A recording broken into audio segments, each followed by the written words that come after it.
నమస్తే, నేను మీ అశ్విని కుమార్. ఆంధ్రప్రదేశ్లో అయితే చాలా మార్పులు జరుగుతున్నాయి. అటువైపు ఇటువైపు రెండు పార్టీల వైపు కూడా ఊగిసలాడుతుంది ప్లస్ మైనస్.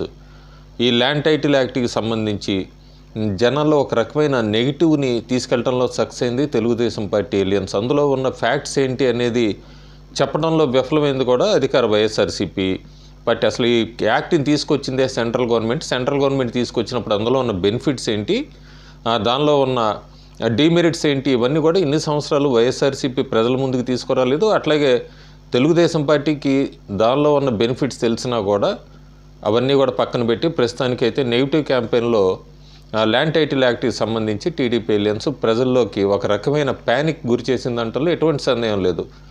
రూరల్ ఏరియాస్లో అయితే చాలా వరకు ఓటర్స్ కూడా మా భూములు ఏమవుతాయి అనే ఒక ఫియర్కి అయితే భయానికైతే వచ్చారన్నది. అందులో మేనేజ్ చేయడంలో తెలుగుదేశం పార్టీ ఎలియన్స్ జనసేన ఈ రెండు కూడా పోటీపడి చాలా సక్సెస్ అయ్యారు రూరల్ ఏరియాస్లో. అయితే దాని కౌంటర్ అనుకోవచ్చు, ఏదైనా అనుకోవచ్చు. వైఎస్ఆర్సీపీ 1వ తారీఖు పెన్షనర్లు అందరూ బ్యాంకుల చుట్టూ తిరుగుతున్నారు పెన్షన్స్కి. ఇన్ని సంవత్సరాలు మా వాలంటీర్స్ అందించేవాళ్ళు, ఇప్పుడు చంద్రబాబు నాయుడు వల్లే మేము ఇట్లా అందించలేకపోయామని చెప్పి వైఎస్ఆర్సీపీ కూడా ఒక రకమైన నెగిటివ్ క్యాంపెయిన్ చేసింది సిబిఎన్ మీద, అట్లాగే జేఎస్పీ జనసేన మీద కూడా. కాకపోతే దానికన్నా కూడా ఎక్కువ ప్రస్తుతం ఏపీలో నడుస్తున్న చర్చ అంతా కూడా ల్యాండ్ టైటిల్ యాక్ట్. అయితే దీని ఇంపాక్ట్ ఎలా ఉంటుంది అనేది మనం పోలింగ్ రోజు చూడాలి. ప్రస్తుతానికైతే మాత్రం అది జనాల్లోకి తీసుకెళ్లడంలో సక్సెస్ అయిందని చెప్పొచ్చు టీడీపీ ఎలియన్స్. ఈ సిఐడి కేసులు, ఎఫ్ఐఆర్లు ఇవంతా కూడా నడుస్తూనే ఉంటాయి, కానీ జనాల్లోకి తీసుకెళ్లడంలో సక్సెస్ అయింది ఎలియన్స్ కూటమి. అయితే ప్రస్తుతం పరిస్థితులు ఎట్లా ఉన్నాయి? పార్లమెంట్ స్థానాలు 25 పార్లమెంట్ స్థానాలు ఉన్నాయి ఏపీలో. ఇప్పటికిప్పుడు ఎన్నికలు జరిగితే ఏ పార్లమెంట్ స్థానం ఎవరు గెలవచ్చు మే 5వ తారీఖు ప్రకారం. అరకు చూసుకుంటే అరకులో పెద్ద మార్పు లేదు, వైఎస్ఆర్సీపీ గెలుస్తుంది. Srikakulam TDP, Vizianagaram TDP, Visakhapatnam TDP, Anakapalli keen contest ఉంది 50-50. ఎడ్జ్ మాత్రం అక్కడ కొద్దిగా బీజేపీకి కనబడుతుంది. కాకినాడ అంతకుముందు చలమలశెట్టి సునీల్ 2 పోటీ చేశారు, ఎట్లా సానుభూతి అనుకున్నాం, కానీ కాకినాడ స్లోగా జేఎస్పీ వైపు టిల్ట్ అవుతుంది.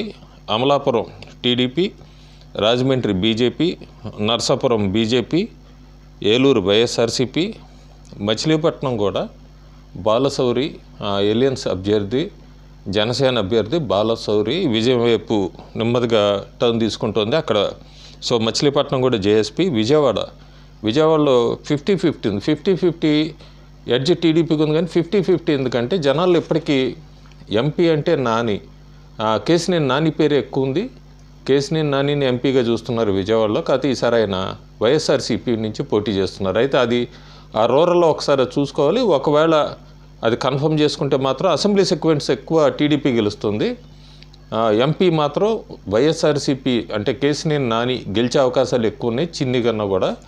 ఇంకా అక్కడ రూరల్ ఏరియాస్లో కొన్ని ఊర్లో నాని తెలుగుదేశం పార్టీలో ఉన్నట్టుగానే మనకి కొన్ని రూరల్ ఏరియాస్లో సర్వేకి వెళ్ళినప్పుడు తెలుస్తుంది. సో అది 50-50 ఎంబ్లం వల్ల నాని వైపే మొగ్గు చూపుతున్నారు, కానీ అక్కడ వైఎస్ఆర్సీపీకి ఓటేస్తారా టీడీపీకి అనేది మనం చూడాలి. సో విజయవాడ 50-50 ఉంది. గుంటూరు టీడీపీ షూర్ అది. నరసరావుపేట కూడా టీడీపీ గెలవబోతుంది, ఖచ్చితంగా గెలుచుకుంటాడు అక్కడ కృష్ణదేవరాయలు కూడా. ఎడ్జ్ మూమెంట్ మారింది నరసరావుపేట. బాపట్ల టీడీపీ, ఒంగోలు వైఎస్ఆర్సీపీ గెలుచుకుంటుంది, నంద్యాల వైఎస్ఆర్సీపీ గెలుచుకుంటుంది, కర్నూలు వైఎస్ఆర్సీపీ గెలుచుకుంటుంది, అనంతపురం టీడీపీ గెలుస్తుంది, హిందూపురం వైఎస్ఆర్సీపీ, కడప వైఎస్ఆర్సీపీ, తిరుపతి వైఎస్ఆర్సీపీ, రాజంపేట వైఎస్ఆర్సీపీ, చిత్తూరు టీడీపీ గెలుస్తుంది, నెల్లూరు వైఎస్ఆర్సీపీ టీడీపీ అటు ఇటుగా ఉంది. ఇప్పుడు ప్రస్తుతానికి మళ్ళీ వైఎస్ఆర్సీపీ వైపు తీసుకుంది నెల్లూరు పార్లమెంటు. సో టోటల్గా చూస్తే ఎన్డీఏ 12-15 స్థానాల్లో గెలుస్తుంది, వైఎస్ఆర్సీపీ 10-13 స్థానాల్లో. చాలా కీన్ కాంటెస్ట్ అని చెప్పచ్చు. ఎవరి సర్వేలతో నాకు సంబంధం లేదు, నాది నా ఓన్ ప్రిడిక్షన్. ఇది టఫ్గానే ఉంది, కీన్గానే ఉంది, పార్లమెంట్లో ఈక్వల్గానే ఉంది.